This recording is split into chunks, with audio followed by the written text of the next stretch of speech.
আগন্তুক ৭৯তম স্বাধীনতা দিৱস উপলক্ষে কাৰ্বি আংলং জিলা আৰক্ষী প্ৰশাসনৰ তৰফৰ পৰা সকলো শ্ৰোতাবৃন্দক আন্তৰিক অভিনন্দন জনাইছোঁ।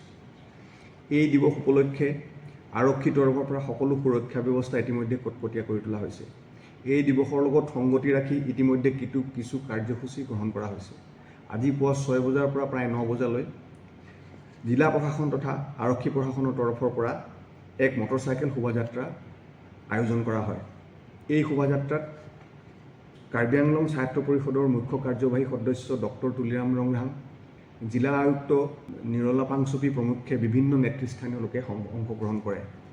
অহা ১৩ আগষ্ট তাৰিখে আৰক্ষী তথা বিভিন্ন সুৰক্ষা বাহিনীৰ তৰফৰ পৰা এক মাৰ্চ পাষ্ট অনুষ্ঠান আয়োজন কৰা হৈছে।